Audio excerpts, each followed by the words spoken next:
Programa Isso é Agropecuária. Oferecimento Nelore Mato Grosso. Uma rede de oportunidades para pecuaristas e Macprem, Programa de Inserção e Monitoramento. Aprosmate, Associação dos Produtores de Sementes de Mato Grosso. Celeiro Carnes Especiais, qualidade incomparável. Boa tarde, Mato Grosso! Está no ar mais um programa Isso é Agropecuária. Aqui a gente fala um pouco das histórias do agro e da pecuária mato-grossense. E neste programa eu gostaria de te convidar para conhecer um esporte. Mas Marcelo, o que tem a ver um esporte com o agro? Olha, ele tem muito a ver com os cavalos. E os cavalos estão diretamente ligados à nossa pecuária, na lida diária da pecuária. Então, fomos até um rancho aqui em Cuiabá para conhecer mais sobre o hipismo clássico. E olha, eu acho que com certeza você vai gostar de assistir essa matéria. Assiste aí! Você já parou para pensar na conexão incrível entre homem e o cavalo? No hipismo, essa parceria vai muito além de montar. É um esporte que envolve confiança, técnica e harmonia em cada movimento. Cavaleiro e cavalo são desafiados juntos em competições que testam habilidade, precisão e sintonia. Aqui, o desempenho de ambos é o que faz toda a diferença. E foi aqui neste Aras que conhecemos Isabelle, uma amazona talentosa. Sim, você ouviu direito. No mundo do hipismo, as mulheres que competem levam o título de Amazonas. E Isabelle, com toda a sua determinação e habilidade, é um verdadeiro exemplo de paixão por esse esporte. Acho que quando eu tinha uns 8, 9 anos, uma amiga minha me chamou para fazer o tambor. Eu já gostava do cavalo, conversei com a minha mãe e iniciei no tambor. O tambor foi um esporte que eu gostei bastante, eu fazia uma vez por semana, mas aí depois eu acabei mudando para o hipismo, por conta... Meu irmão começou a fazer aqui primeiro, aí meu irmão começou a falar, e aí eu fui fazer uma aula experimental primeiro. Aí eu acabei gostando, aí me encontrei mais aqui do que lá e acabei mudando para cá. E assim, você acredita que esse esporte, ele te ajuda em outras atividades fora daqui? Acredito que sim. Quando eu entrei no hipismo, eu era uma pessoa muito tímida, como a minha mãe disse. E tinha a questão da timidez, eu era muito nervosa. Na minha primeira prova que eu fiz aqui, montando no cavalo, eu tremia dos pés da cabeça, assim, o cavalo que me levava. E aí, com o tempo, eu fui evoluindo, né? Ficando mais concentrada. Ainda tenho nervosismo, né, antes das provas, mas eu consigo controlar mais o meu nervosismo, que eu não conseguia controlar antes. E assim, o esporte, o hipismo, ele, por mais que seja um esporte individual, mas não é bem individual, porque você depende muito também do cavalo. Sim. Se o cavalo não tiver um preparo, não tiver treinado para aquilo ali, ele não consegue realizar o esporte, né? Ele também é um praticante junto com você. E como que você consegue essa sintonia com o cavalo? Tem um cavalo assim que você gosta mais de usar? Como que é? Sempre tem, né? O cavalo que você tem mais conexão, mais confiança. O meu, inclusive, esse ano foi o Zeus, que foi o cavalo que eu ganhei no Mato Grossense. É um cavalo em que eu me dou bem.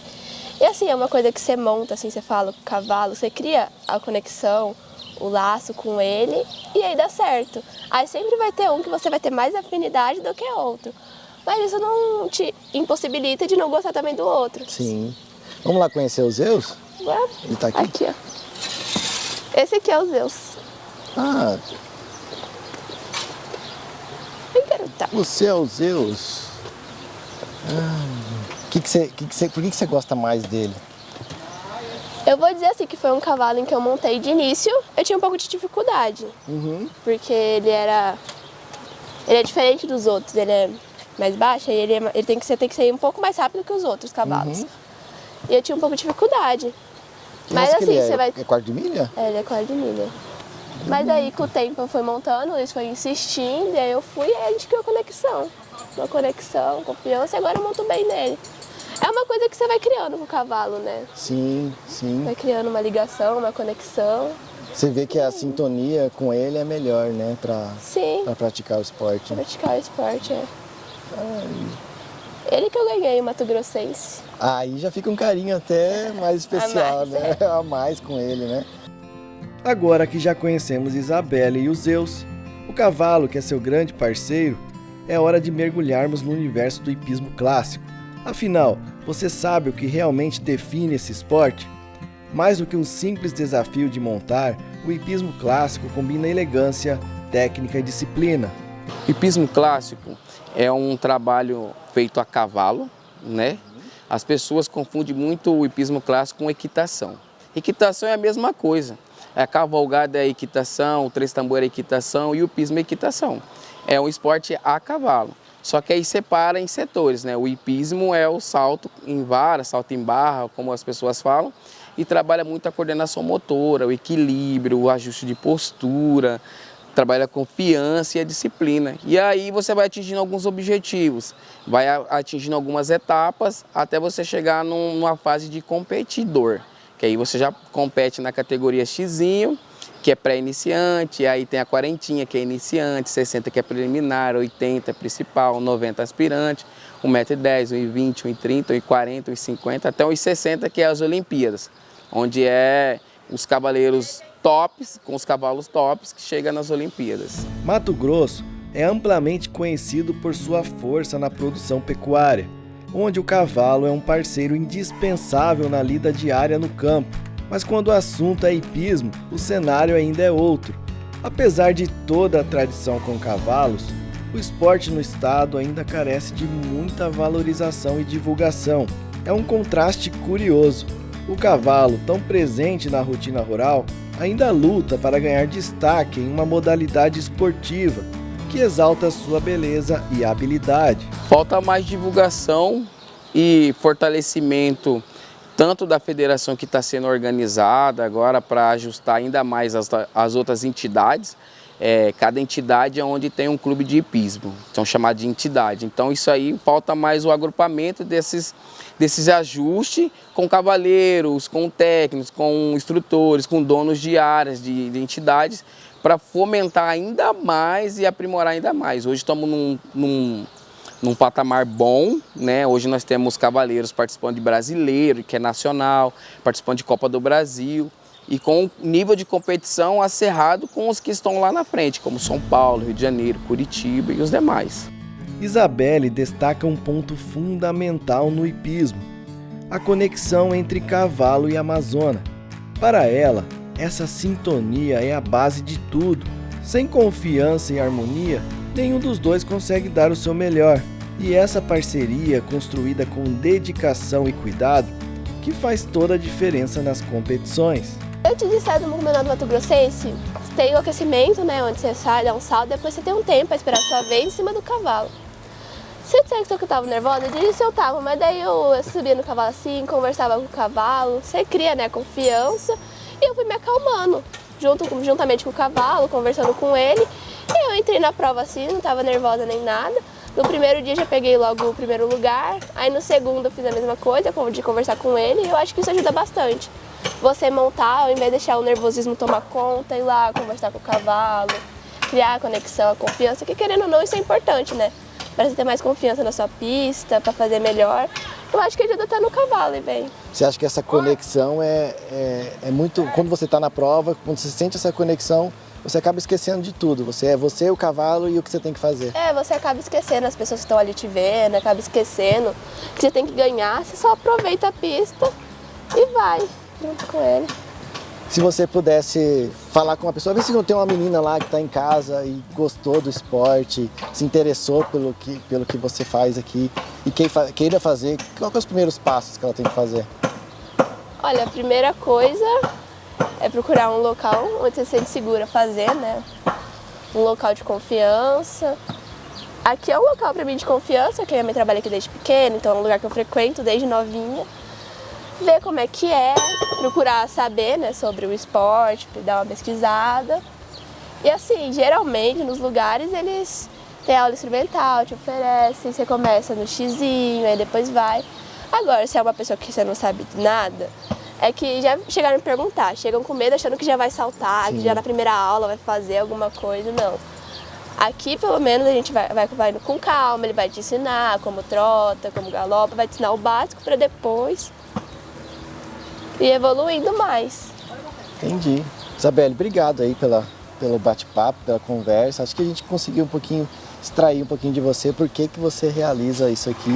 E parabéns, pelo menos pelo Campeonato Mato Grossense. Obrigada. E boa sorte lá na Copa do Brasil. Muito obrigada.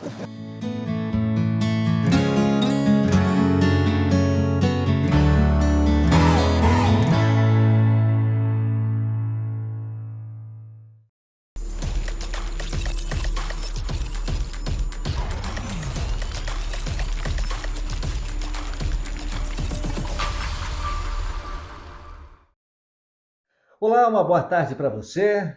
A semana teve todas as atenções voltadas para o encontro dos líderes das 20 maiores economias do planeta, realizado no Rio de Janeiro, fechando assim a agenda onde o Brasil ocupou a presidência do G20. Lembrando que ao longo de todo este ano foram vários eventos, incluindo o G20 Agro, que tratou dos assuntos da agricultura, realizado aqui em Mato Grosso em setembro. Bom, só para contextualizar, as 3 bandeiras da cúpula do G20 são a erradicação da fome, desenvolvimento sustentável e a reforma na governança global. Deste tripé, pode-se dizer que apenas a primeira, e possivelmente a menos polêmica, afinal, quem seria contra o combate à fome, teve algum avanço com o lançamento da Aliança Global contra a Fome e Pobreza, que tem aí adesão de 82 países. Entre as estratégias para lograr êxito nessa meta, as principais são a criação de programas de transferência de renda, a expansão de oferta de refeições para a merenda escolar e o financiamento de programas para combate à fome. Eu, particularmente senti falta de uma meta específica, que é aumento na produção de alimentos. Pode estar incluída e inserida no contexto, mas seria importante deixar claro que só se combate fome com comida. Evidentemente que, se for levada a sério essa aliança, sentiremos os impactos aqui, na nossa economia local, possivelmente com expansão de novos mercados e políticas de comercialização. Afinal, o Brasil é um importante ator quando o assunto é produção agropecuária. Todavia, apesar dos holofotes voltados sobre a questão, há uma situação que gera aí uma expectativa, que é a posse do novo presidente dos Estados Unidos. E aí, inevitável fazer a pergunta: se fosse Trump na cúpula do G20 essa semana, o resultado teria sido o mesmo? Ou ainda, o que vai acontecer a partir de janeiro? A resposta vamos ter que aguardar. Mas já há sinais, até pela composição do secretariado, que nem tudo vai ficar no lugar onde hoje está. Bom, e para fechar, havia aí uma expectativa na visita do presidente da China, Xi Jinping, ao Brasil, por ocasião do G20, de nas reuniões bilaterais abrir mercado para mais produtos brasileiros. E o Ministério da Agricultura confirmou que sim. Uva, farinha e óleo de peixe, sorgo e gergelim vão fazer parte aí da lista de compra dos chineses. E o gergelim interessa muito ao produtor rural mato-grossense, afinal, somos o maior produtor nacional desse grão. A previsão da Conab para a safra 24-25 é de que o Brasil produza 336 mil toneladas. Desse total, 219 mil toneladas, ou 65% da produção nacional, devem ser produzidas em fazendas mato-grossenses, principalmente na região nordeste do estado, onde se concentram as maiores áreas. E o interessante é que o gergelim é opção para a segunda safra. E com a perspectiva desse novo mercado, a tendência é a expansão de área desse grão já nas próximas safras. A China é o maior consumidor de gergelim do mundo, representando aí 36% das importações globais do grão. Um mercado certamente muito importante, como é a Índia, que até aqui tem sido o parceiro comercial mais importante quando o assunto é gergelim. É isso. Hoje eu fico por aqui. Um bom fim de semana e aproveite bem o dia. No próximo bloco, você vai conhecer a Fazenda Santa Helena, aqui em Poconé. A Santa Helena é uma fazenda centenária do Pantanal Mato-Grossense. É uma fazenda que tem muita história, que com certeza você vai gostar de conhecer. É no próximo bloco.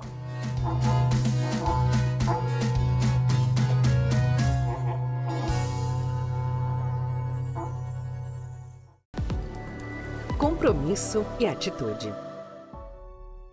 Comprometer-se com o futuro é plantar hoje a esperança para a superação de desafios. E é dentro desse contexto que a Aprosmate, Associação dos Produtores de Sementes de Mato Grosso, se posiciona como uma das mais importantes instituições do agronegócio brasileiro, consolidando sua posição no mercado, com respeito, seriedade e credibilidade. Aprosmate, do Mato Grosso para o Brasil e do Brasil para o mundo. Compromisso com o agronegócio. Somos aquilo que fazemos. Somos uma empresa que há mais de 20 anos está ao seu lado, pecuarista, para que você continue a fazer o seu melhor, alimentar famílias e desenvolver nosso país. Somos motivados por resultados. E o que nos define é justamente o nosso compromisso com você, que é nossa maior inspiração. Somos conscientes de cada obstáculo que você enfrenta. E é por isso que estamos sempre de portas abertas para você nos conhecer e encontrarmos juntos soluções para os desafios que você encontra no campo. Somos 10 unidades de negócio entre o Mato Grosso e Pará. Somos uma indústria mato-grossense. Somos a NutriIdeal Nutrição Animal. E nutrição com precisão é o que sabemos fazer. Porém, estar ao lado dos nossos parceiros, viabilizando o sucesso da pecuária nacional, com inovação tecnológica e excelência, é o que fazemos de melhor. NutriIdeal Nutrição Animal. Nutrição ideal para o seu rebanho.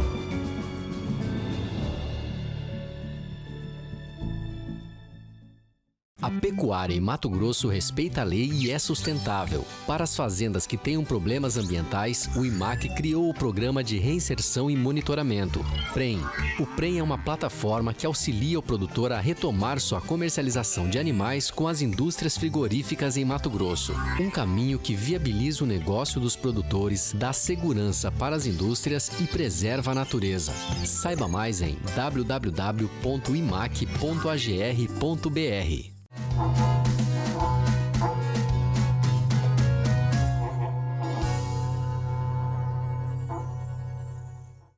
Agora eu vou te levar até Poconé. Lá nós conhecemos a Fazenda Santa Helena, do senhor Ricardo Arruda. A Fazenda Santa Helena é uma fazenda centenária no Pantanal Mato Grossense. E lá tem muita história. E ele contou um pouquinho dessa história pra gente. Assista a matéria.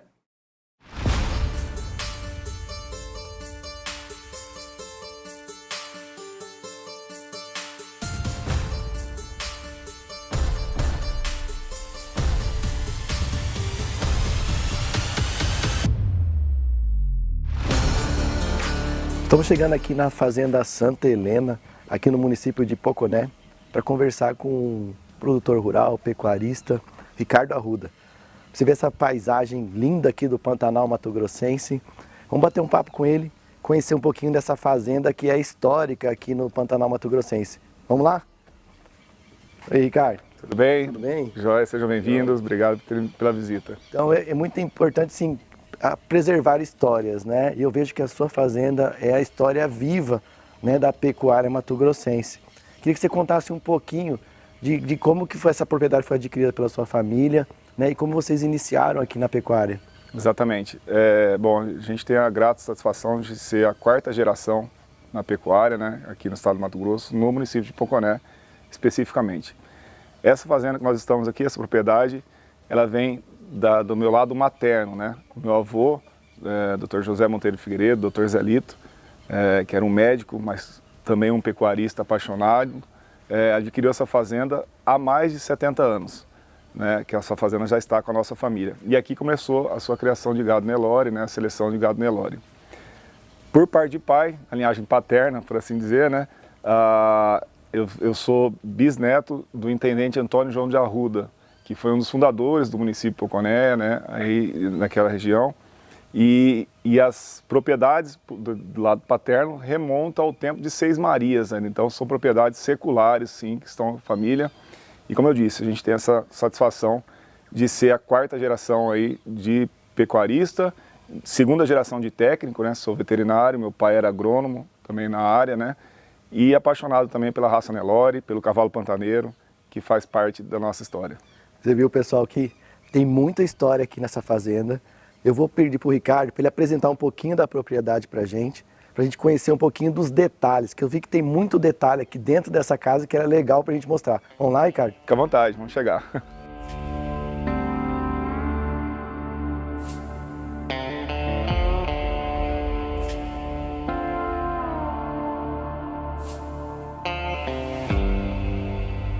É uma casa bem típica pantaneira mesmo, né? Preservou muito a história. Sim. E aí você tem algumas peças aqui que você até queria mostrar para o pessoal que está assistindo a gente. Então, por exemplo, essa cabeça de boi, né, de um boi pantaneiro, um boi sinuelo, como a gente conhece, ela é bem histórica e emblemática para a gente, porque além desse vínculo com a pecuária, nós temos também um vínculo com a atividade classista ligada à pecuária, né? E essa cabeça, quando eu estava na diretoria do Sindicato Rural de Cuiabá, que é quem hoje administra o Parque Exposições da Acrimate, ela estava jogada lá, quando a gente foi fazer uma reforma lá, estava jogada um almoxarifado lá, eu achei interessante. E para nossa surpresa, ela tem aqui essa placa que registra a doação dela pelo meu avô Guilherme, de parte paterna, para a Acrimate. Às vezes as pessoas não conhecem o termo, né, de fulano fazer alguma coisa nas coxas, né? Ah, você fez uma coisa mal feita, às vezes, você está fazendo nas coxas. Quando a gente foi trocar o telhado dessa propriedade, de propriedade antiga, a gente achou algumas telhas que foram fabricadas aqui na fazenda, usando como molde as coxas, né? Então, a expressão fazer algo nas coxas, ele remete à fabricação dessas telhas aqui. São coisas que vão contando história, né? Da fazenda, da vida pública também do meu avô, tanto na parte pecuária, como eu disse, mas também nessa questão da política classista, como a gente fez ilusão ali com a cabeça, mas também nessa política partidária dele, né? Que Você vê que ele era bem correligionário mesmo, ó. Olha lá, viva o PSD, né? Que era o partido dele à época lá. Então a gente acha essas coisas aqui. Isso vai contando a história pra gente, né? Sim. A Fazenda Santa Helena, antes chamada de Tanque Grande, é um ponto estratégico da região. Com mais de 70 anos na família, ela já foi rota de boiadas e linhas telegráficas de Marechal Rondon. Essa peça, ela é fruto de um projeto de manejo florestal que a gente executou lá. Então, hoje é uma fazenda que está sendo explorada agricultura. A gente está com exploração de lavoura lá de soja e milho com um parceiro, né? Mas também fizemos a parte de manejo florestal. Então, hoje a gente fala muito em sustentabilidade, o termo sustentabilidade, né? Sustentabilidade ambiental. Então, não existe nada mais sustentável do ponto de vista ambiental de que fazer uma exploração de manejo florestal sustentável. Trazer um pouco da floresta para o Pantanal, para cá, para que os nossos filhos, nossas gerações futuras também conheçam um pouco dessa floresta e possam amanhã depois ter interesse, despertar o interesse de ver isso, né?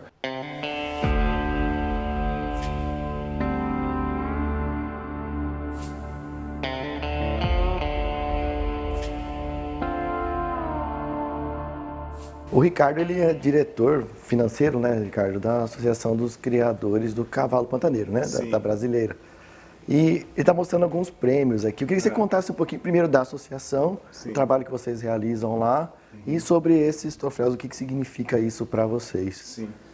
O cavalo pantaneiro é uma raça que foi desenvolvida, criada aqui no nosso estado, né, uma raça genuinamente mato-grossense e pantaneira. Ainda mato-grossense eu falo, aí não com bairrismo, né, porque foi criada ainda na época do Mato Grosso Uno, né, mas é uma raça pantaneira, o cavalo pantaneiro. E, como tal, a gente costuma dizer que foi um cavalo que foi forjado, moldado, né, nesse nosso terreno aqui que a gente conhece, um terreno às vezes seco, muito seco, nós estamos na época da seca agora, mas na época das águas a gente tem aquelas, né, a maior planície alagável do planeta. E se tem um animal que tem as mesmas características que o Nelore, ou seja, rusticidade, produtividade, né? A gente não fala em animal de serviço, você não fala em produtividade, mas ele tem essa adaptabilidade, condições de se adequar ao meio e essa aptidão para produzir, para trabalhar no universo dos equinos, eu tenho certeza que essa é a raça pantaneira.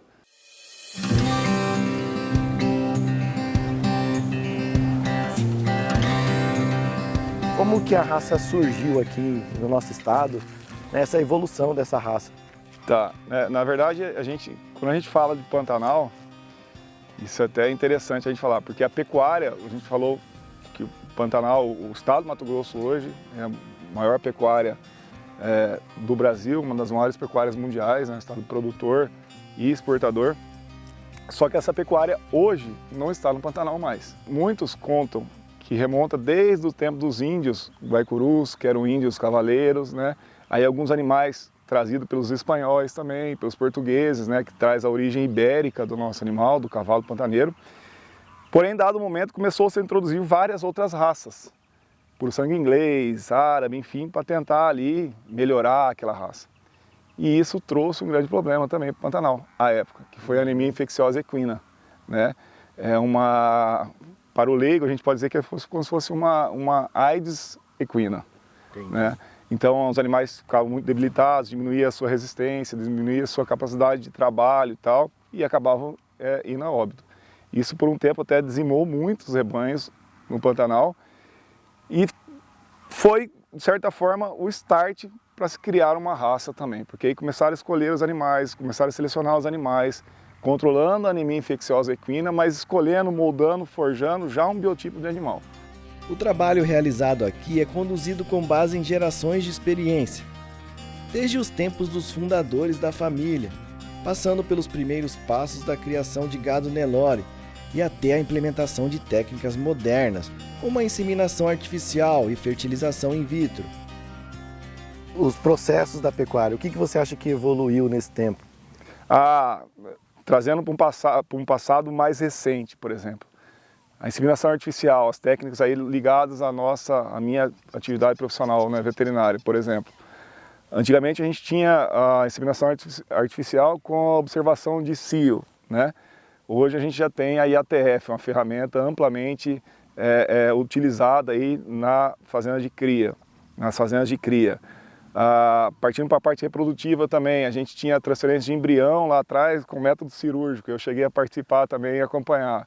Hoje a transferência de embrião já é por fertilização in vitro e depois, né, os embriões são colocados nas receptoras já, não é mais por método cirúrgico, só através pela vagina, né? Então, tudo isso vai evoluindo. A gente tem a questão na área produtiva, a gente tem os confinamentos, semi-confinamentos, terminação intensiva a pasto, recria intensiva a pasto. Então, tudo isso são ferramentas que vieram a calhar com a produtividade, mas sobretudo com a sustentabilidade. Hoje aqui na fazenda você faz um trabalho de cria e recria, né? Exato. A gente tem, nessa fazenda propriamente, a gente faz um trabalho cria, recria e faz seleção também, que a gente faz rebanho PO, né? Puro de origem, para fornecer genética para o nosso rebanho de cria comercial, mas também para disponibilizar essa genética no mercado através de touros melhoradores, e é isso que a gente faz aqui nessa fazenda. Por que hoje ter touros melhoradores dentro de uma propriedade? Veja bem, o fenótipo do animal, que é aquilo que ele demonstra, que ele mostra, que ele desempenha, é a conjugação de dois fatores. Primeiro, o ambiente. O ambiente é tudo que nós estamos vendo aqui, é o pasto, é um trato, um sal mineral, né?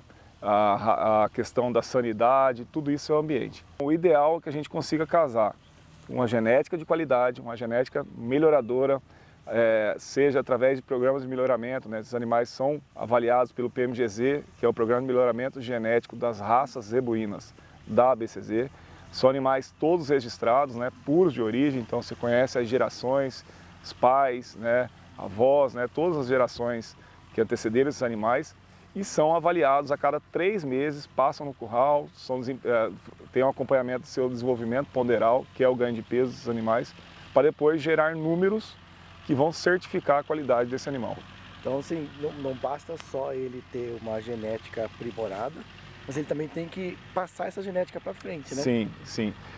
Dentro dos programas de melhoramento genético, existe um dado que chama-se DEP, que é a diferença esperada de progênie.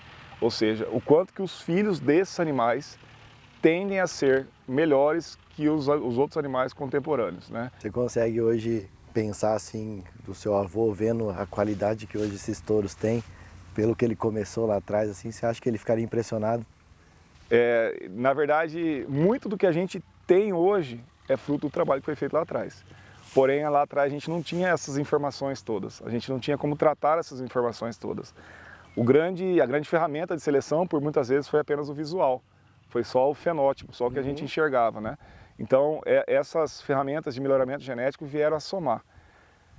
O homem, o selecionador, é muito importante, o olho do criador é muito importante, mas quando você tem todas essas outras ferramentas para te auxiliar numa tomada de decisão, a chance de você acertar é muito maior.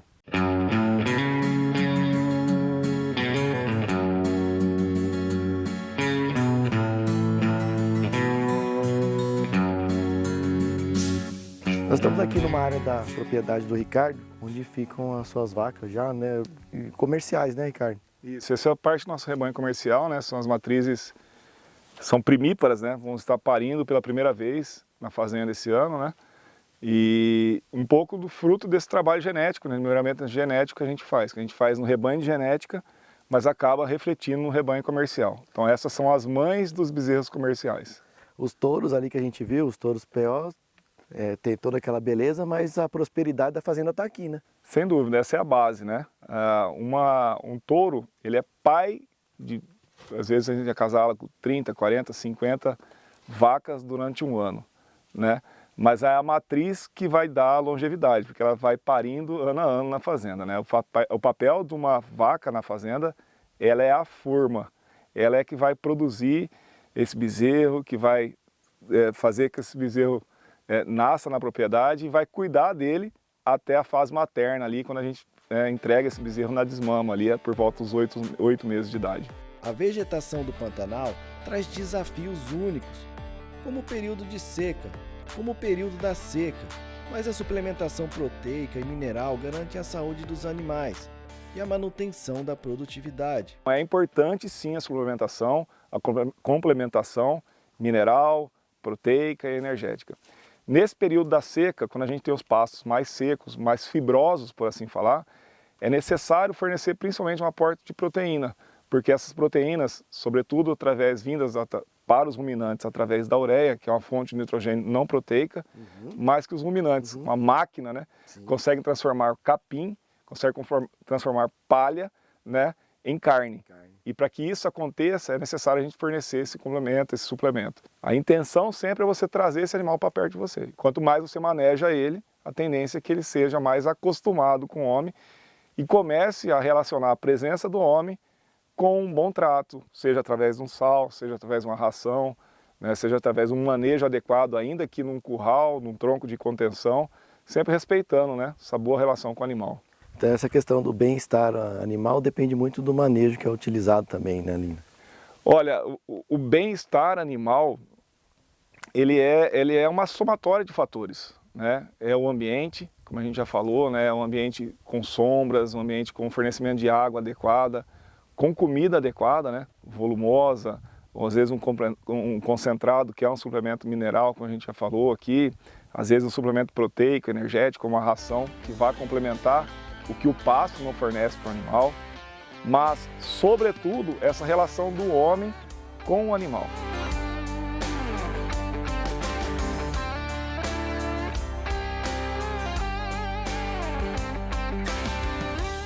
Ô Ricardo, obrigado por nos ter recebido aqui, obrigado por abrir sua fazenda e mostrar esse trabalho incrível que você realiza aqui.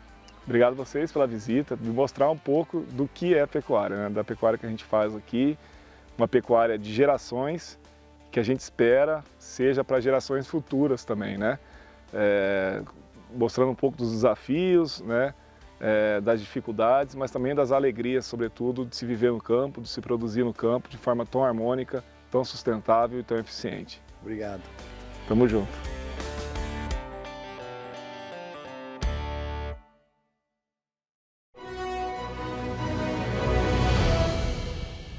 Você pode negar até a morte, mas você precisa do boi para viver. Mesmo que você não coma carne, ainda assim você usa, abusa e se lambuza do boi para viver. Dependendo da gelatina que você come, o colágeno pode vir do boi. Dependendo do remédio que você toma, esse medicamento pode vir do boi. Sabe o que mais vem do boi? Vidro, plástico, adesivo, detergente, chiclete, cosméticos, enfim, a lista é gigantesca. E mesmo que você diga que você lê todas as bulas de tudo que consome, você ainda precisa do boi, mesmo que inconscientemente. Sabe aquele carro por aplicativo que você chama, que chega lá com um lindo banco de couro super confortável? Aí eu te pergunto, você dispensa o motorista? Duvido. Admita que dói menos. E olha só, antigamente diziam que nem o berro era aproveitado, que aproveitava-se tudo do boi, menos o berro. Hoje em dia, com a tecnologia, até o berro é aproveitado. Sabe por quê? Porque você vai lá e pode gravar e fazer dele um despertador. Porque quem sabe assim você acorda para a vida e admite de uma vez por todas que você precisa sim do boi para viver. Pegou essa semente? Agora plante. Eu dedico este comentário ao Noah dos Santos, um jovem pecuarista que fica indignado com a hipocrisia de quem diz que não precisa do boi para viver. Noah, não esquenta a cabeça não. Contra fatos não há argumento.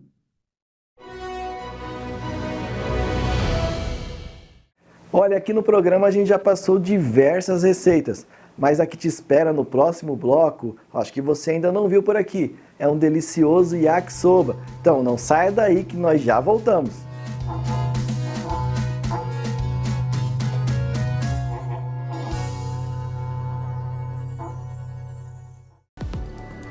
Compromisso e atitude. Comprometer-se com o futuro é plantar hoje a esperança para a superação de desafios. E é dentro desse contexto que a Aprosmate, Associação dos Produtores de Sementes de Mato Grosso, se posiciona como uma das mais importantes instituições do agronegócio brasileiro, consolidando sua posição no mercado, com respeito, seriedade e credibilidade. Aprosmate, do Mato Grosso para o Brasil e do Brasil para o mundo. Compromisso com o agronegócio. A pecuária em Mato Grosso respeita a lei e é sustentável. Para as fazendas que tenham problemas ambientais, o IMAC criou o Programa de Reinserção e Monitoramento, PREM. O PREM é uma plataforma que auxilia o produtor a retomar sua comercialização de animais com as indústrias frigoríficas em Mato Grosso. Um caminho que viabiliza o negócio dos produtores, dá segurança para as indústrias e preserva a natureza. Saiba mais em www.imac.agr.br.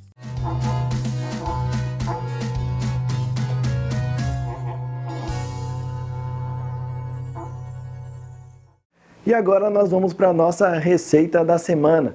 A Alice trouxe uma receita diferente do que a gente está acostumado a trazer para cá.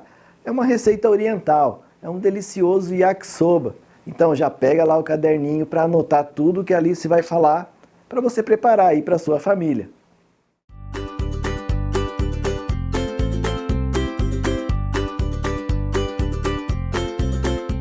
Oi gente, tudo bem? Hoje eu vim trazer uma receita oriental, mas que a gente já brasileirou e tem a cara do nosso país, que é o yakisoba. Todas as famílias adoram, né? Um prato super saudável e hoje vamos explorar um sabor especial que representa o que há de melhor na nossa terra, a carne do Mato Grosso. Você sabia que o MT Steak, o corte que vamos usar hoje nessa receita, foi criado em um concurso promovido pelo IMAC? Essa iniciativa destaca a qualidade de nossa pecuária e coloca o Mato Grosso como referência em carne de excelência no Brasil. Este corte foi desenvolvido especialmente para representar a identidade única do nosso estado. E tem mais, você encontra o MT Steak com exclusividade nas lojas da Celeiro Carnes em Cuiabá e Rondonópolis. Lá você garante o sabor, a qualidade e a tradição que fazem a diferença no seu dia a dia. Hoje, o MT Steak será a estrela de um yakisoba irresistível, transformando esse prato clássico em uma experiência gastronômica inesquecível. Eu vou abrir ele aqui para vocês verem. É uma carne bem magra, bem macia, perfeita para esse preparo que a gente vai ter aqui hoje, falando e cozinhando. Vamos lá. Eu vou aquecer aqui a minha panela. Eu já tenho também a água para o meu macarrão. Um pouco de óleo na panela. Vou colocar também, quem acompanha a gente aqui já sabe, eu já usei, não foi só uma vez, óleo de gergelim. Você viu? Eu não coloquei, sei lá, 10 gotas. E o aroma, na hora, você já sente. Olha essa carne, que carne mais linda, magrinha, macia, excelente para esse preparo. excelente também para fazer um estrogonofe. Então a gente vai fazer tirinhas dessa carne e vamos colocar para fritar. Por enquanto sem tempero nem nada, tá, gente? Só colocando na frigideira bem quentinha.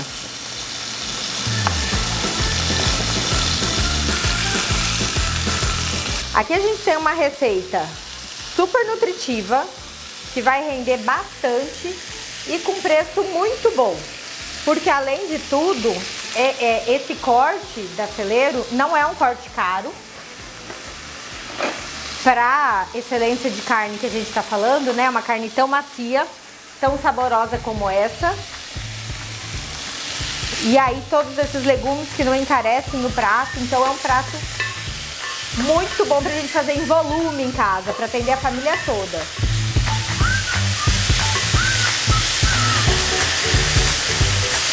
Eu vou colocar sal, mas assim, um cheirinho de sal.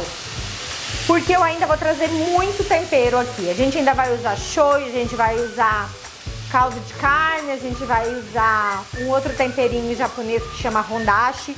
Então a gente não carrega aqui ainda não. A minha carne já tá bem dourada, eu vou trazer o quê? Cenoura. É o primeiro legume que vai entrar aqui. Porque ele é o que é um pouco mais resistente, mais firme. Eu vou dar uma tampadinha aqui para esse refogado e começar a suar. E ele mesmo, a gente não precisa colocar muito líquido. Baixei um pouco o fogo também. Vou aproveitar que a água do macarrão também baixei aqui, vou aumentar. Tá fervendo e vou pegar um pouquinho dessa água para diluir o meu caldo de carne. Vou até dar uma mergulhadinha aqui, pronto.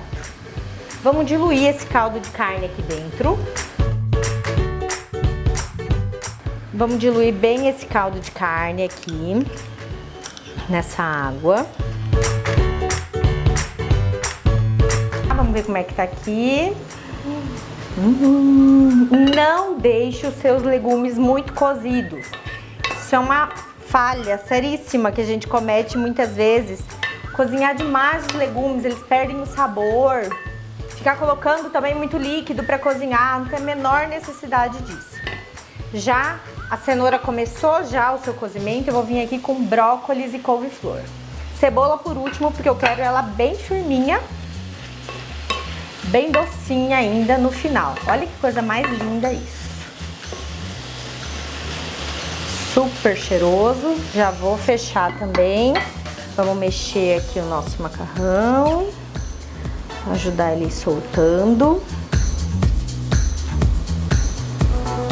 Vamos finalizar o nosso molho então, porque a carne já tá quase pronta. Então eu tenho aqui um pouquinho de shoyu, meia xícara de shoyu, e eu vou colocar meia colher de sopa de amido de milho. Vamos diluir bem, é só um pouquinho mesmo, sabe? É só pra dar aquele início, vou até fazer o contrário. Só pra dar aquele fundinho um pouquinho mais cremoso, eu não quero duro não. Aí a gente vai vir aqui com essa água, com esse caldo de carne que a gente diluiu. Vamos misturar tudo. E aí aqui eu tenho o hondashi. Para essa quantidade eu vou colocar meio pacotinho de hondashi. E vou colocar um pouquinho de Ajinomoto, uma meia colher. Esse é o molho do nosso yakisoba. Tudo que tá aqui é importante. Se você conseguir todos esses ingredientes, ótimo. Eu vou pôr mais um tiquinho de água. E aí agora ele entra na panela junto com a cebola. Para terminar de cozinhar esses legumes e formar aquele fundinho gostoso, né? Aquele caldinho gostoso do yakisoba. A gente vai tampar aqui só o tempo dessa cebola murchar, dos outros também legumes pegarem esse saborzinho, a carne também pegar todo o sabor desse tempero que a gente colocou. Enquanto isso eu vou escorrer o macarrão. E tá pronto. Pronto, macarrãozinho já aqui pronto, a panela eu já desliguei. Eu coloquei aqui uma porção, eu servi no prato, eu vou colocar agora o nosso refogado em cima. E aqui outra tá na travessa. 4 pessoas comeriam com tranquilidade aqui essa quantidade que a gente fez. Olha isso, para vocês verem como o rendimento dessa receita é muito bom. Então, olha isso, coisa linda. Vamos lá então, colocar aqui, servir esse individual. Colocando todos os legumes, essa carne deliciosa da Celeiro, que sem dúvida fez toda a diferença. Tchau, tchau, até a próxima! Pronto, agora você já sabe como preparar um delicioso yakisoba. Mas se você perdeu algum detalhe dessa receita, não se preocupa não. Vai lá no nosso YouTube, procura por Isso é Agropecuária, e lá você encontra de novo essa receita da Alice e outras que nós já passamos aqui no programa. E é isso, pessoal, nosso programa fica por aqui. Agradeço a sua companhia até agora e te espero no próximo final de semana. Tchau!